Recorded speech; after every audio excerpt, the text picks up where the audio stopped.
Ini bukan main-main. Ini kita berbicara mengenai kebenaran yang akan menyelamatkan kita nanti di hari kemudian. Jadi bukan ego dalam beragama. Bukan ego lagi. Bukan angku, kesombongan, congkak, pongan terhadap kebenaran. Enggak.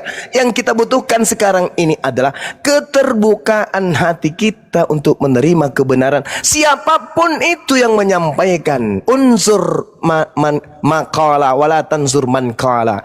Lihat apa isi ucapannya. Jangan kau lihat siapa yang berkata. Jangan karena mentang-mentang Bang Suma Islam berkata kebenaran Anda tolak. Tapi Kristen yang berkata meskipun salah Anda terima. Jangan.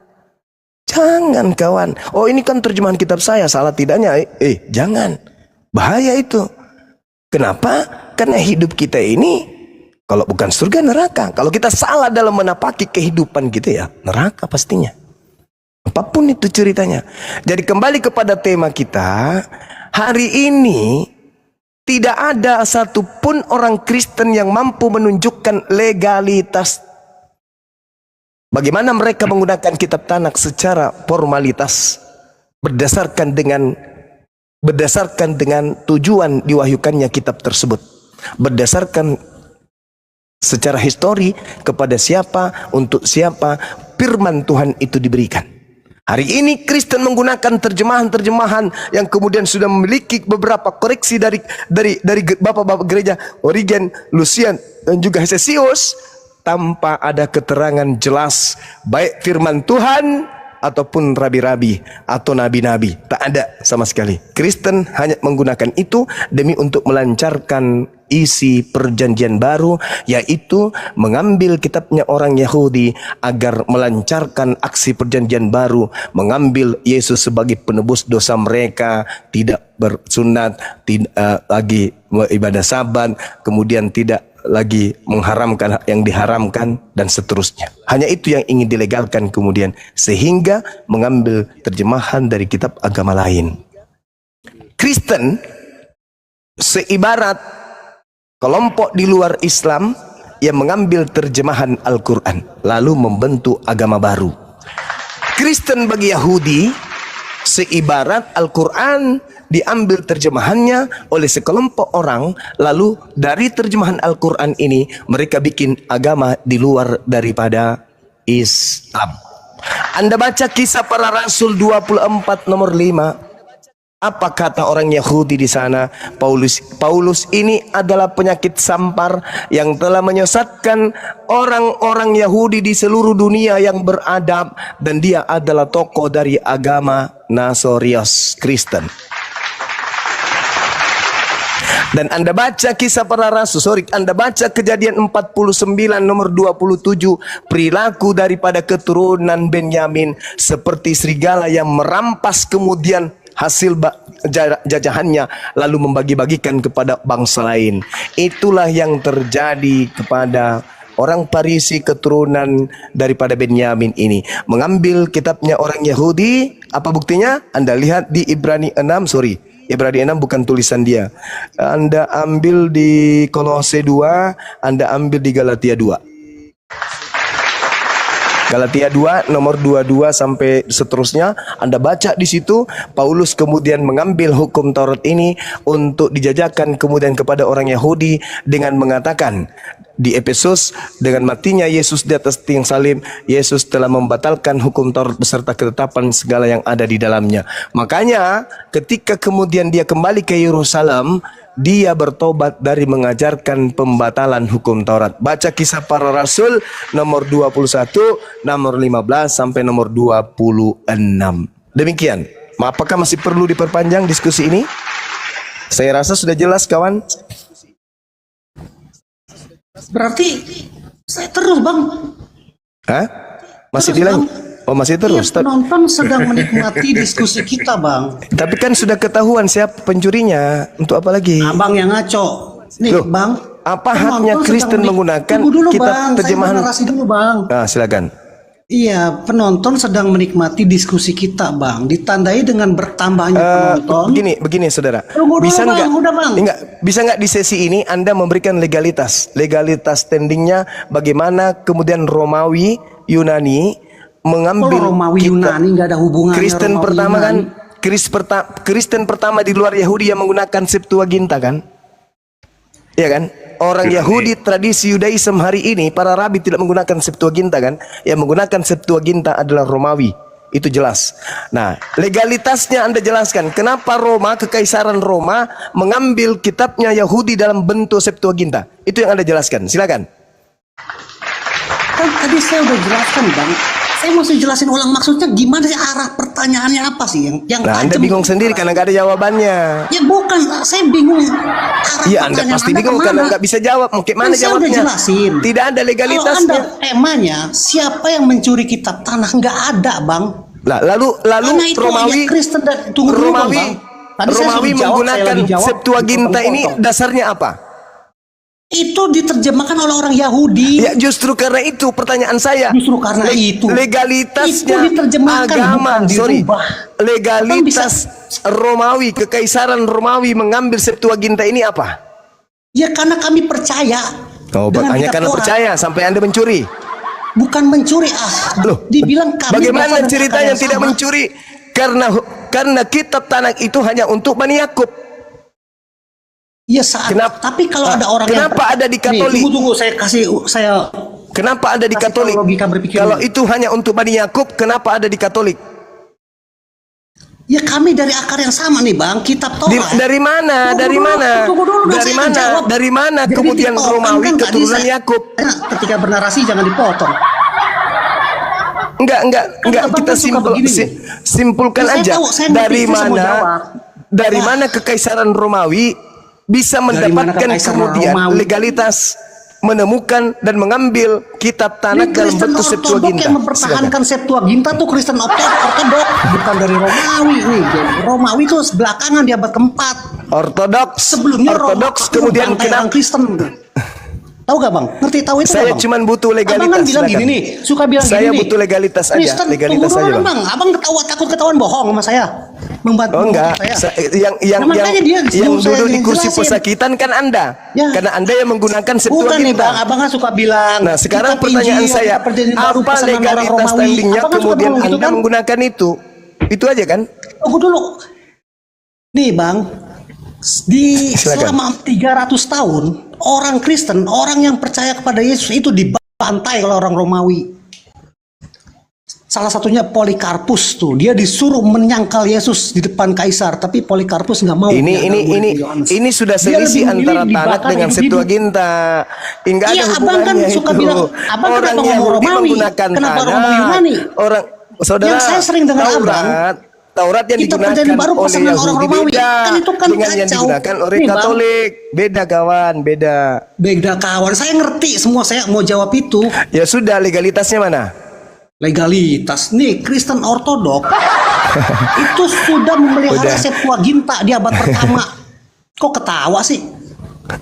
Ya iyalah, saya bertanya Ya kami percaya kitab Taurat. legalitas agama Kristen Katolik menggunakan Septuaginta itu apa?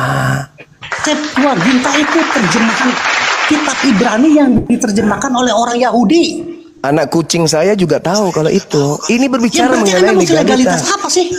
Loh, itu kitab Tanakh Wah, milik wah, Yahudi. legalitas dibilang. Cak kangkung. Ya kami percaya kitab Taurat. Kami Sehingga percaya kalian mencuri. Perjanjian Lama. Karena Tunggu dulu, percaya jangan maka kalian dipotong-potong curi. dong, ah. Karena kalian Nah, percaya curi makanya nggak ngerti dicuri. juga kan? Berarti Anda nggak ngerti dicuri-curi, bisanya begitu doang, tau nggak? Lah, Nih, Bang, kitab Tanakh ketika itu Abang milik dulu, Bang, Yahudi. tunggu dulu, Cak kacauin kangkung.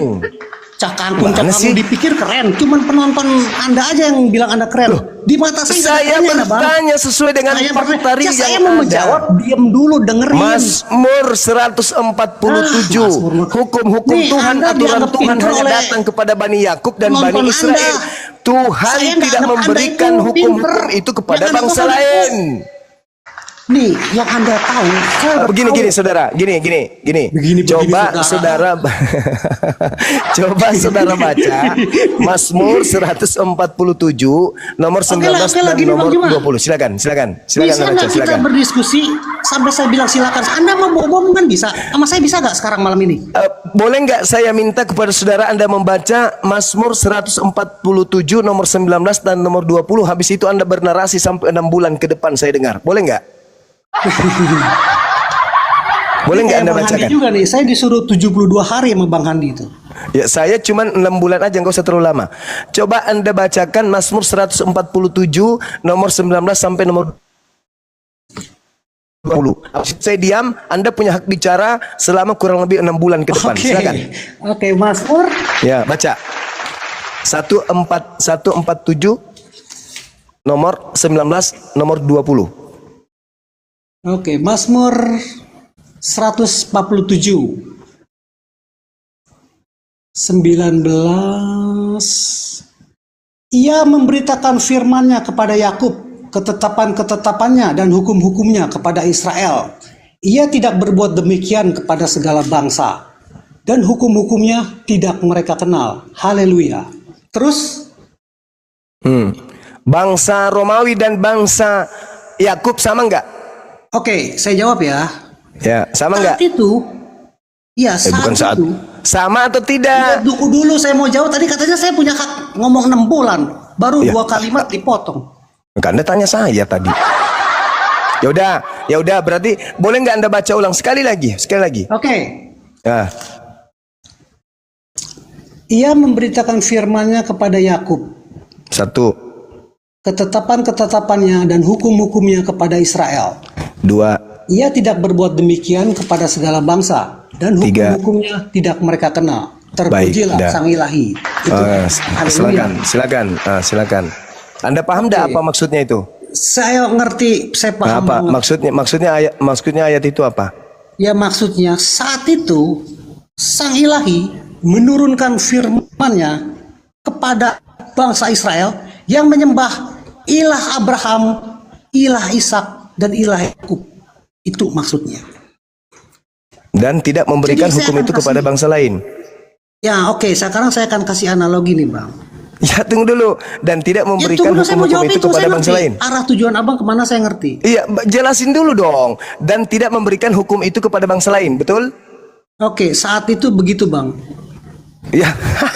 Ya, setelah hahaha ketawa. Dia ketawa.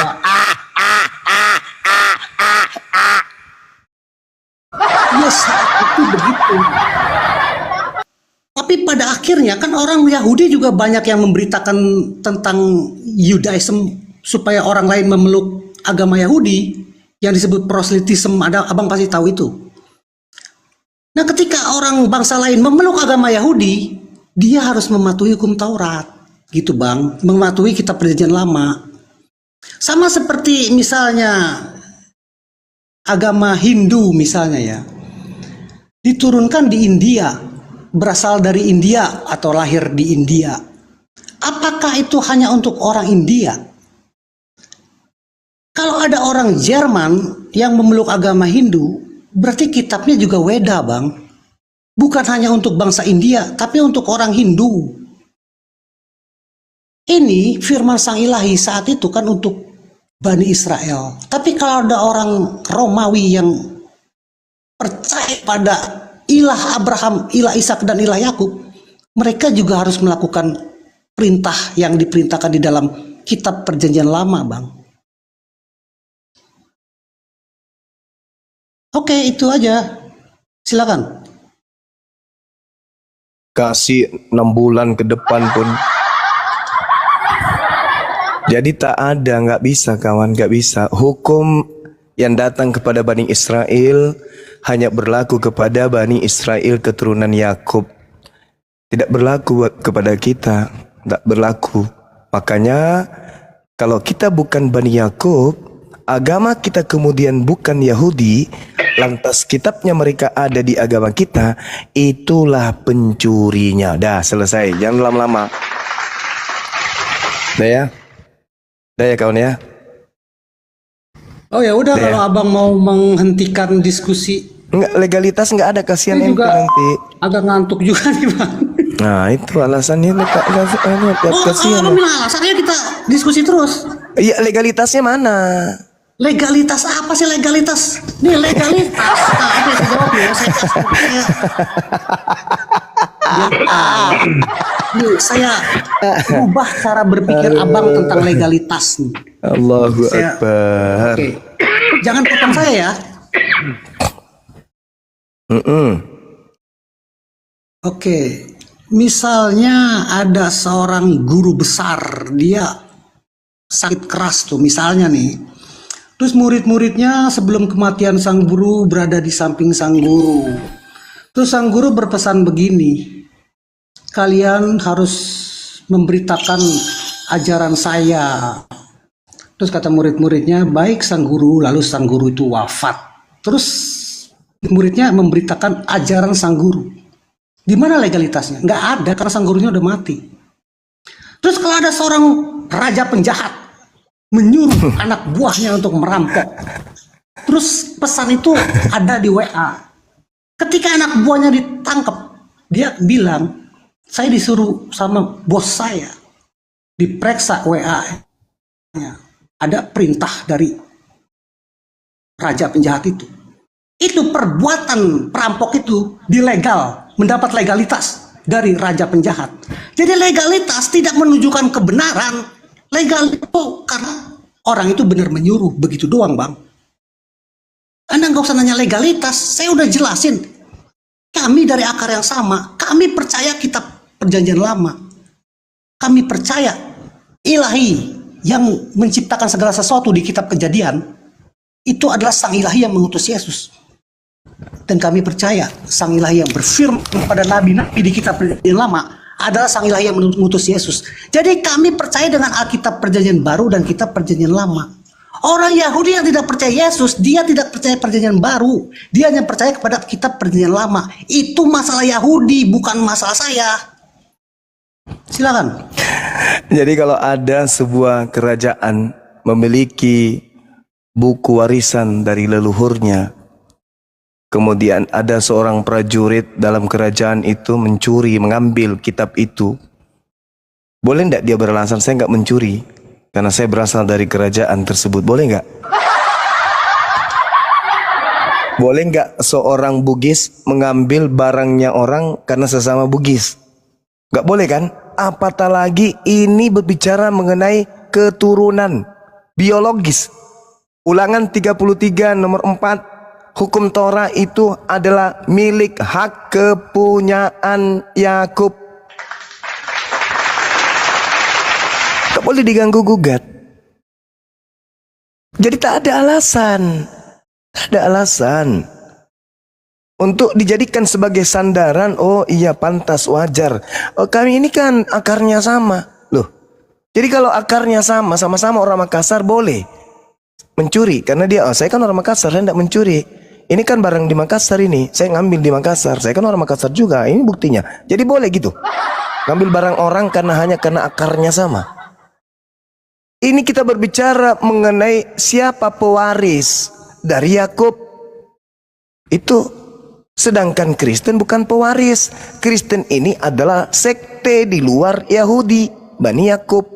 Dalilnya di mana? Kisah Para Rasul 24 nomor 5. Paulus ini adalah penyakit sampar yang menyesatkan orang-orang Yahudi di seluruh dunia orang beradab, dan dia adalah tokoh dari agama Kristen. Itu loh. Jadi kalau hari ini Anda menempelkan kitabnya orang Yahudi kepada kitab saudara, bagus kelihatannya. Orang yang tidak paham ilmu akan takjub, oh Kristen ini ternyata dari Yahudi ya. Tapi kalau orang yang paham sejarah, orang yang tahu kebenaran, itu adalah bom waktu. Karena itu bukan milik kepunyaan Katolik, itu bukan milik kepunyaan Protestan, itu bukan milik kepunyaan Advent. Bukan, itu milik kepunyaan hak prerogatif keturunan Yakub. Kecuali Anda ingin mengatakan, begini Bang, sebenarnya kalau kitab Tanak ya kami tidak punya hak, itu milik Bani Yakub.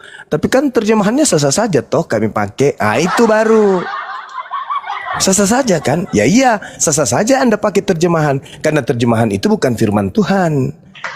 Itu hanya upaya manusia untuk mengerti firman Tuhan, itu terjemah. Silakan Anda pakai terjemahannya, tapi itu bukan firman Tuhan. Dan itu hanya diambil dari terjemahan kitabnya agama lain. Apa marwah dan harkat, martabat, harga diri sebuah agama kalau begitu keadaannya? Ternyata agama ini berdiri dari hasil terjemahan kitab agama lain.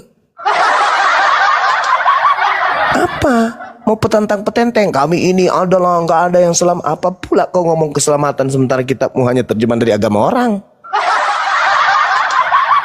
Jadikanlah seluruh bangsa menjadi pengikutku. Apa pula kau menjadikan kami sebagai pengikutmu sementara pengikut menggunakan terjemahan dari kitab agama lain? Itu loh bang. Jadi bukan apa ya, bukan. Karena ya gimana ya, Islam itu datang, Al-Quran itu datang untuk meneguhkan, mengukuhkan, menguatkan keberadaan kita. Al-Quran itu mengatakan kullil ladina kafaru satuglabuna wa tuhsyaruna ila jahannam. Orang kafir tetap aja kalah. Pasti kalah.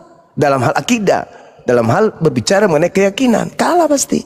Kenapa? Karena patokan yang mereka pakai itu adalah syahwat, nafsu dunia saja. Sederhana, Bung.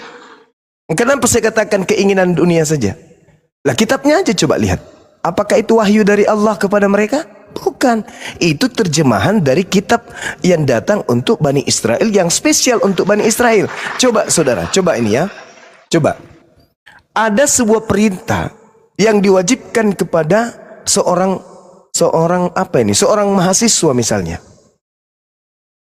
Bagaimana seorang mahasiswa kedokteran diperintah kemudian, diberikan tugas kemudian untuk melaksanakan uji terhadap DNA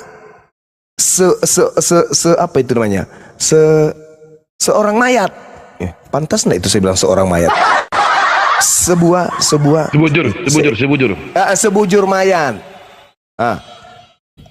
Ada kemudian bukan fakultas kedokteran mendengarkan juga perintah itu pas mereka lewat, kemudian padahal dia adalah fakultas bahasa daerah misalnya, jurusan bahasa daerah, lewat di ruangan fakultas kedokteran mendengarkan tita, besok kalian harus memeriksa limpa jantung daripada mayat tersebut. Hasilnya harus kalian catat dan harus kalian praktekkan kemudian bagaimana caranya mengurai komponen-komponen yang ada di dalamnya. Jam 3 subuh kalian harus mulai bekerja. Siap dosen? Tiba-tiba jurusan fakultas bahasa daerah lewat. Karena otaknya miring, bocor halus, pagi-pagi jam 3 dia juga ke kamar mayat. Ikut-ikutan melakukan hal yang sama. Padahal yang diperintahkan hanya fakultas kedokteran. Inilah yang terjadi dengan kalian. Apa buktinya? Mau saya kasih bukti. Baca Galatia 3 nomor 13. Nah ini coba. Seperti orang yang jurusan bahasa daerah tadi. Bukan dia yang diperintah, dia yang merasa. Galatia 3 nomor 13 apa bunyinya? Kristus telah menebus kita dari kutuk hukum Taurat dengan jalan menjadi kutuk. Coba. Sejak kapan orang Kristen dikutuk dari hukum Taurat? Ayo. Sejak kapan hukum Taurat berlaku untuk orang Kristen? Tidak pernah toh? Lalu kenapa Yesus mati untuk kalian? Hehehehehe. Coba. Inilah yang dibilang jurusan bahasa daerah yang diperintah adalah jurusan kedokteran. Ikut-ikut juga dia pergi kemudian periksa mayat. Bukan limpahnya yang diobok-obok, nya si mayat yang diobok-obok. Ini yang terjadi hari ini. Ini yang terjadi. Yesus menebus kita dari kutuk hukum Taurat. Cak Ayu, orang yang makan babi bukan Yahudi tidak haram. Paham? Ketika perintah Imamat 11 nomor 7 datang kepada Bani Israel, jangan engkau makan babi karena itu haram bagimu. Orang di luar Bani Israel mau makan babi, mau tidur dengan babi, mau nikah dengan babi, mau apapun dengan babi, tak haram. Karena perintah itu hanya untuk Bani Israel. Ketika kemudian orang Roma, orang Katolik, orang Yunani, apapun itu di luar Yahudi makan babi, emang gak ada aturan untuk mereka agar jangan makan babi. Ini bukan dia yang diperintahkan. Yesus pula mati untuk membatalkan babi kepada dia. Sejak kapan babi haram untuk Kristen? Kan lucu. Kenapa Kristen makan babi? Oh sorry ya, Kenapa? Karena di dalam Matius 15 Yesus mengatakan apa yang masuk ke dalam mulut itu tidak menajiskan, tapi yang keluar dari mulut itu yang menajiskan. Memang sejak kapan di luar Yahudi ada aturan yang masuk ke dalam mulutmu itu babi, ini itu jangan kau makan? Kapan? Kan tidak ada perintahnya. Jadi di luar Yahudi kau mau masuk di mulut babi kek, anjing, monyet, sandal jepit, tutup panci, pelek sepeda, nggak ada larangan. Ngadi-ngadi kan? Itulah yang kubilang kawan. Anda mengambil hukum dari agama lain, lalu kemudian Anda gunakan itu. Seibarat saya Bang Suma lulus Satpam, Anda tidak lulus Satpam. Saya punya sertifikat Satpam, Anda tidak punya. Ketika saya menangkap pencuri di area saya bekerja, Anda ikut-ikutan menampar orang yang mencuri sendal, penganiayaan. Tapi saya menggunakan baju Satpam juga Bang Suma. Ya tapi kan Anda ilegal, Anda nggak pendidikan, cuman menggunakan pakaian Satpam ajanya. Inilah yang terjadi. Untuk itulah Kristus telah menebus kita dari hukum Taurat dengan jalan menjadi kutuk. Siapa yang ditebus dari kutuk hukum Taurat? Kami dong, Kristen. Sejak kapan hukum Taurat untuk Kristen? Ya, kan lawak-lawak kata-kata sang debater. Nah inilah yang terjadi saudaraku hari ini. Kalian mengikat diri kalian dengan hukum agama lain dengan mengambil terjemahan kitabnya orang. Itu namanya sibuk sendiri. Makanya kata Yesus, enyahlah daripadaku kalian semua pembuat kejahatan, aku tidak mengenal kalian. Itu namanya SKSD apa? Apa namanya itu? Yang sok akrab, sok dekat. Saya kira begitu saudara, silakan nggak usah lagi dilanjut karena kurasa nggak ada lagi jawaban dan Anda tidak akan mungkin bisa memberikan satu narasi yang bisa meloloskan bahwa kalian mengambil kitabnya agama lain tanpa sah, tanpa ada legalitas dari Tuhannya Yahudi, nabi-nabinya Yahudi, rabi-rabinya Yahudi. Kalian sibuk sendiri, seibarat jurusan bahasa daerah, ikut-ikut kemudian melakukan penyelidikan tentang seorang jenazah. Demikian dari saya. Dah, kita tutup atau gimana? Masih mau ngawur atau gimana kawan? Hancuran Gulda, hancuran. Kita sapa dulu Gulda. Ada yang datang. Masih mau ngawur atau gimana? Saya bilang saya masih mau ngawur. Oke. Saya narasi dulu silakan. dong ya. Bentar dulu. Ngawurnya dimulai, silakan. Oke. Bentar dulu. Komentar dulu. Ini ada datang ini teman-teman. Yesus selamat malam. Islam Kristen. Malam. Yesus. Kristen Bang. Ya, gantian Bang mau komentari biar kayaknya tadi udah kayaknya. Silakan Bang. Saya penutupan dulu dong Bang Datuk. Oh, ya udah. Biar Datuk kasihani beliau, silakan. Kita kasih haknya beliau. Silakan ya. Saudaraku, silakan saya. Kita dengarkan bicara. Mohon maaf, mohon izin Datuk tanpa mengurangi rasa hormat. Beri siap. kasihan dia sudah kencing di celana itu. Lanjut Bang, lanjut. Iya, narasi Bang Juma malam ini kurang tajam tuh. Padahal saya berharap narasi beliau tajam seperti sebelum-sebelumnya. Jadi kalau Bang Juma mau menyudahi diskusi ya saya setuju. Karena saya ngantuk dengerin narasi dia yang tidak tajam. Silakan. Nah, cuma itu aja kan. Iya kan ku bilang kasih waktu. Karena aku nggak bisa lagi ngomong apa. Oke, izin turun ya. Terima kasih semuanya. Lebih tembus tuh. Jangan lupa sebelum buka toko, pergi udah. Allahu Akbar. Masuk Mas Eko. Lanjut. Ya, Yesus selamat malam Yesus. Ya malam Bang. Kristen Bang ya. Oke lanjut Bang dengan guru kami. Silakan lanjut. Iya, ya lucu-lucu juga sih. Tapi memang Bang Zuma ini saya akui dia jenius ya untuk soal berbicara. Cuman gini Bang, boleh bertanya untuk agama terbesar di dunia apa ya saat ini Bang Zuma? Kalau terbesar di dunia itu Kristen kayaknya ya. Kalau digabung semua sekte yang ada berapa ribu sekte itu, Kristen nyembah Yesus itu yang banyak dibandingkan Islam yang datang kurang lebih 700 tahun setelahnya. Ada apa Bang? Nah, jadi maksudnya untuk kitab itu menurut pandangan saya sih, kalau memang kitab itu ada kekeliruan atau mungkin bagaimana ya, apakah mungkin dari sekian banyak penganut itu apakah ada yang keliru juga, Bang? Gitu loh maksudnya. Oke, baik saudara. Terima kasih banyak nih atas pertanyaan saudara karena Anda bertanya tentang ini.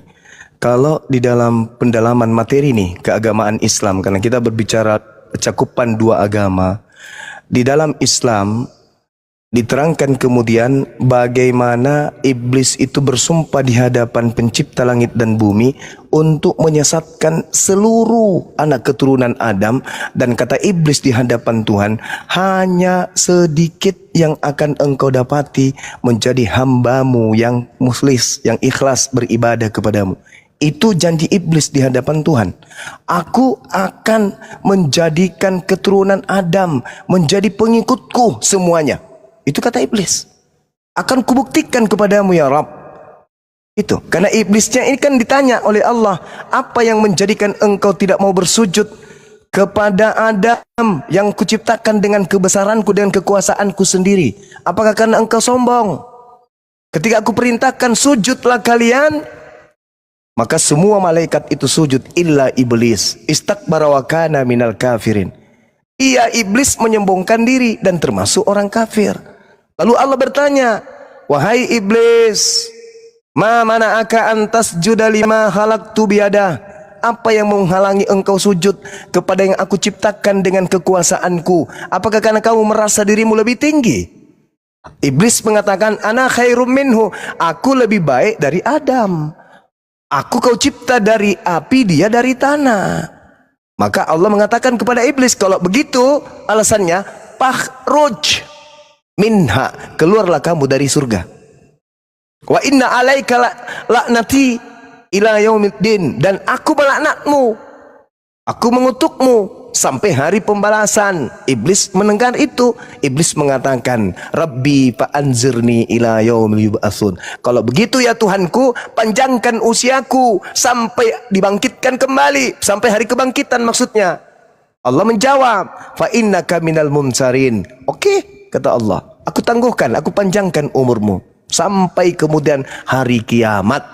Nah, lalu kemudian iblis mengatakan, fabi izzatika la uqiyannahum ajmain. Kita sudah sepakat kemudian, demi kemuliaanmu maka aku akan menyesatkan Adam dan seluruh keturunannya, illa ibadaka minhumul mukhlasin, kecuali di antara mereka yaitu hamba-hambamu yang terpilih, mereka yang ikhlas beribadah kepadamu. Jadi kalau Anda mengatakan kemudian banyak Kristen, iblis memang bersumpah akan menyesatkan banyak keturunan Adam. Itu satu, itu dari Al-Quran. Sekarang mari dari ajaran Yesus. Apa kata Yesus? Waspadalah kepada penyesat yang datang kepadamu, yang akan datang kepadamu dengan memakai namaku dan berkata, akulah Kristus. Dia akan menyesatkan banyak orang. Jangan pungkiri itu, Bang. Itu ucapan Yesus dan harus tergenapi. Matius 24 nomor 4 nomor 5. Waspadalah kepada penyesat, sebab banyak orang yang akan datang dengan memakai namaku, Yesus, dan berkata akulah Kristus. Dia akan menyesatkan banyak orang. Jadi kalau hari ini ada Kristus yang dikatakan oleh Yesus akan menyesatkan banyak orang, dan hari ini kita menemukan ada Kristen di mana Kristen adalah pengikut Kristus, maka tergenapi sudah apa yang disampaikan oleh Yesus dalam Matius 24 nomor 4 nomor 5. Kristus itu menyesat banyak orang. Artinya banyak orang ini adalah pengikut Kristus, disingkat Kristen. Maaf nih Bang, maaf. Mungkin saya salah, mungkin saya keliru. Tetapi kalaupun saya salah, saya keliru, karena Anda percaya itu ucapan Yesus, tolong tunjukkan pengikut Kristus yang banyak selain Kristen itu mana? Oh, kami Kristen Bang, kami pengikut Kristus. Oke. Yesus mengatakan akan banyak orang yang disesatkan oleh Kristus. Orang banyak ini disesatkan menjadi pengikutnya. Berarti pengikutnya bernama Kristus, bernama Kristen atau pengikut Kristus. Nah, tapi kalau Anda mengatakan bukan kami loh Bang, oke, baik. Demi kedamaian, demi perdamaian kita, persaudaraan, oke, mungkin bukan kalian. Tolong carikan siapa yang menggenapi pengikut Kristus penyesat ini. Di mana itu? Karena kalau Islam pengikut Nabi Muhammad. Nabi Muhammad tidak bergelar Kristus. Hindu, Buddha, itu bukan pengikut Kristus. Satu-satunya kandidat cuman Kristen kan?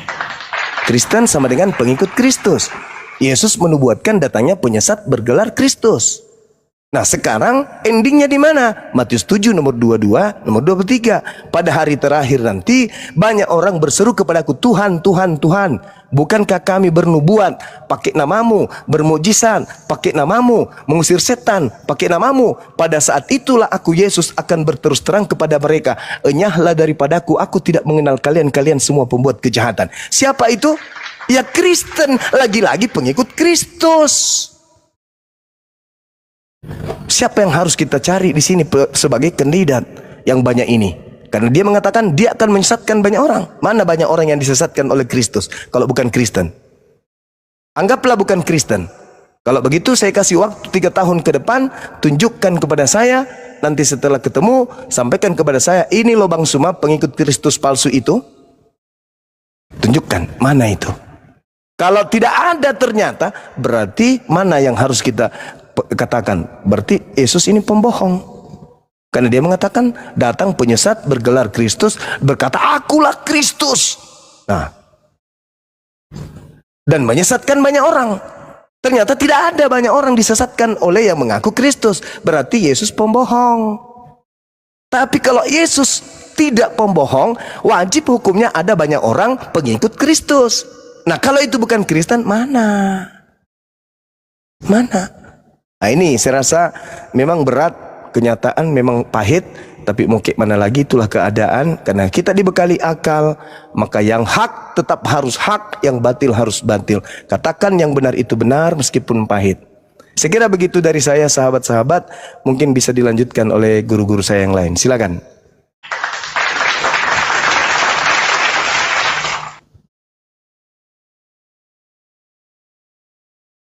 Ya, lanjut Bang.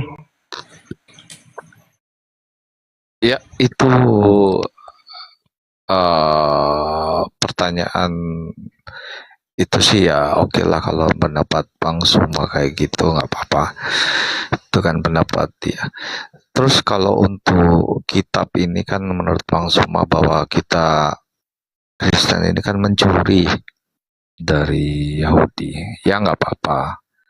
Tetapi kan yang kita tahu pastinya kitab yang kita imani ini kan suatu sejarah nyata.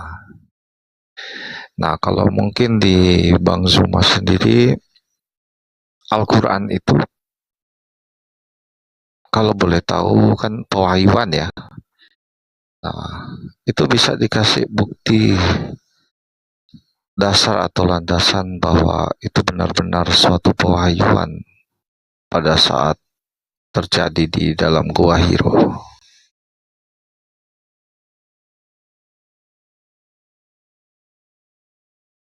Iya. Jadi gini saudara. Baginda Rasulullah Muhammad sallallahu alaihi wasallam itu hidup di tengah-tengah bangsa jahiliyah. Bangsa yang beringas, yang tidak berpendidikan.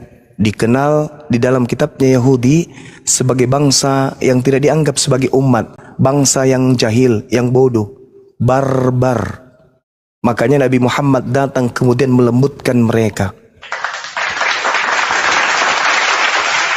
Ketika Nabi Muhammad datang, bukan sehari, 2 hari, 3 hari, setahun, bukan. Nabi Muhammad 63 tahun kemudian hidup di tengah-tengah mereka. Selama 22 tahun proses pewahyuan berada di tengah-tengah mereka. Kalau itu bukan pewahyuan, maka sudah pasti Islam tak ada. Tapi karena mereka menjadi saksi seluruhnya, keluarganya, tetangganya, orang sekampung, tetangga kampung, tetangga kota, mereka menjadi saksi akan kenabian dan kerasulan baginda Rasulullah Muhammad sallallahu alaihi wasallam, maka mereka beriman kepada beliau. Itu fakta real. Nah, terkait dengan Al-Quranul Karim, Nabi Muhammad tidak ada literasi, tidak ada kemudian sejarah di luar Islam atau di dalam Islam, di luar dari yang cinta beliau dan di dalam dari yang membenci beliau, yang memberikan riwayat atau mengkisahkan Nabi Muhammad pernah belajar sejarah. Nabi Muhammad pernah pergi ke Yerusalem, belajar kepada orang Romawi, belajar filsafat, belajar tentang mantik, belajar tentang alam, belajar tentang pendidikan, peperangan dan seterusnya. Nabi Muhammad hanya mutar-mutar di Mekah, Madinah, Mekah, Madinah, Mekah, Madinah. Tapi beliau kemudian bisa mengurai isi langit, bisa mengurai isi bumi. Perut bumi kemudian diumbar melalui Al-Quranul Karim. Bahkan orang yang masih ada di dalam perut rahim manusia diuraikan 1400 tahun silam dan baru ditemukan di dekade ini kemudian ilmunya. Kalau ini bukan pewahyuan, lalu apa namanya? Al-Quran mengatakan, wa kadzalika auhayna ilaika ruhan min amrina ma kunta tadri mal kitab walal iman walakin ja'alnahu nuran nahdi bi man nasya'u min ibadina wa innaka latahdi ila siratim mustaqim. Demikianlah aku pencipta langit dan bumi mewahyukan kepadamu wahai Nabi Muhammad ruh berupa Al-Quran dengan perintahku. Sebelumnya engkau tidak mengetahui apakah Al-Quran itu, sebelumnya engkau tidak mengerti apa iman itu, tetapi dengan Al-Quran itu yang adalah cahaya, dengan cahaya itu aku memberi petunjuk kepada siapa yang aku kehendaki di antara manusia. Dan sungguh engkau wahai Nabiku Muhammad benar-benar membimbing manusia kepada jalan yang lurus.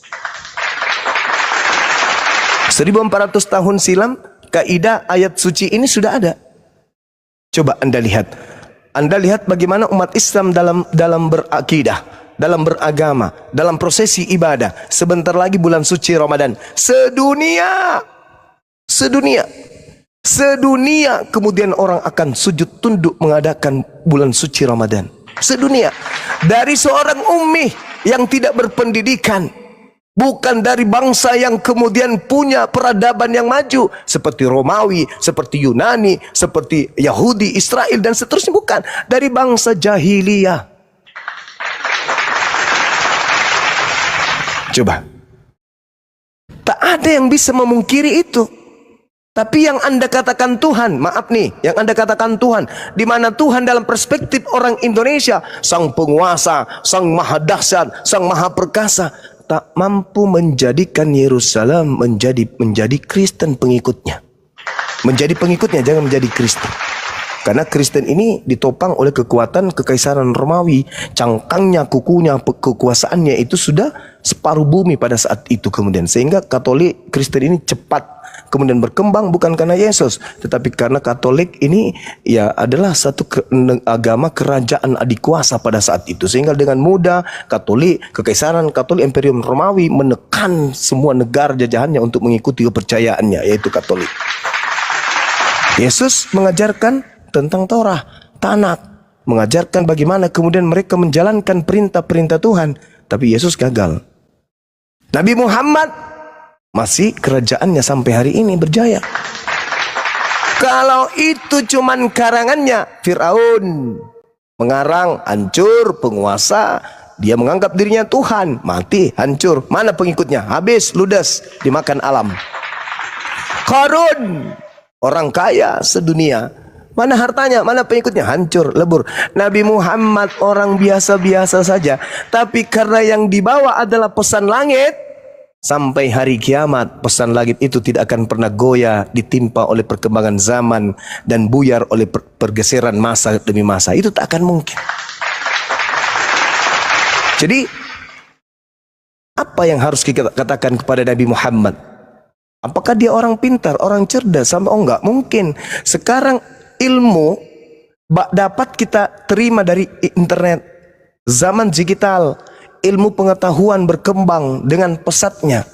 Sampai orang punya titel S1, S2, S3, S4, S-tontong, S5, profesor, sampai bulu alis, botak, dan segalanya untuk berpikir. Tapi meskipun ada hasil risetnya kemudian, pasti punya kelemahan. Bukunya pasti punya kelemahan. Pasti ada koreksi mengoreksi. Pasti ada timpali menimpali. Pasti ada sangga menyangga. Tapi Al-Quran siapa yang mampu sangga? Ilmu apa yang kita bisa pakai untuk menyangga Al-Quran? Disiplin ilmu seperti apa yang bisa kemudian membuat Al-Quran itu hanyut? Profesor dari mana yang kemudian bisa mematahkan argumentasi Quran? Tak ada. Itu bukan sehari, setahun, 10 tahun satu zaman enggak, satu abad enggak. Ini sudah 1400 tahun. Indonesia merdeka berlandaskan kepada ajaran Al-Quran. Dasar pijakan kenegaraan kita Al-Quran. Nuansa ruang persatuan rakyat Indonesia Al-Quran. Atas berkat rahmat Allah yang maha kuasa dan seterusnya, bla bla dan seterusnya, Al-Quran. Lalu hanya orang yang memperbodoh dirilah yang kemudian yang tidak mau menerima kebenaran Islam.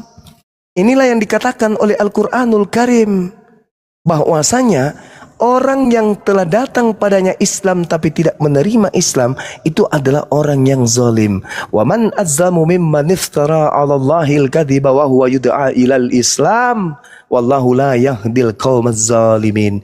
Siapakah yang lebih zalim daripada orang-orang yang mengada-adakan kebohongan terhadap pencipta langit dan bumi, padahal dia sudah diajak kepada dinul Islam, dan Allah tidak akan memberi petunjuk pada orang-orang yang zalim. Sudah ketemu Islam tapi masih jahil, masih zalim. Subhanallah. Itulah orang yang seburuk-buruknya orang. Sudah ketemu Islam. Kalau dulu orang masih kemudian tidak menyembah kepada pencipta langit dan bumi dengan prosesi ibadah yang sempurna, dengan rukun syariat, aturan yang indah, wajar. Islam belum datang, wajar mereka masih sesat, wajar kemudian mereka maksiat, masih belum ada Islam, wajar. Tapi ketika Islam datang, diutus oleh Allah litubayyina linnasi, masih ada orang menyembah kepada sesamanya manusia. Itulah yang dikatakan Al-Quran, ulaika hum syarrul bariyah. Masih ada orang kemudian hidup tanpa aturan. Itulah yang Al-Quran katakan, ulaika hum syarrul bariyah. Saya kira begitu saudara. Di tempat saya ini sudah layaknya saya minum kopi dan campur masako, dan kelas saya akan kembali kepada guru saya Dinda Tahta dan yang lainnya. Terima kasih sudah bertanya. Silakan kalau ada sanggahan, saya tidak ada kewajiban untuk menjawab, saya mendengarkan saja, nanti adik saya Tahta atau yang lain untuk menjelaskan lebih jauh. Saya kira begitu dari saya sahabat-sahabat sekalian. Mohon maaf ketika ada ucapan yang kurang berkenan. Apa yang benar dari lisan saya itu semata-mata dari Allah, dan yang keliru itu datangnya dari Bang Suma yang manusia fakir ini. Subhanakallahumma bihamdi asyhadu an la ilaha illa anta astaghfiruka wa atubu ilaih. Salam tauhid, salam satu Tuhan. Jayalah Islamku, jayalah Indonesia kita. Assalamualaikum warahmatullahi wabarakatuh. Waalaikumsalam warahmatullahi wabarakatuh. Silakan dilanjut, saya masih monitor sampai subuh, silakan. Ya, biasa. Nggak apa-apa itu.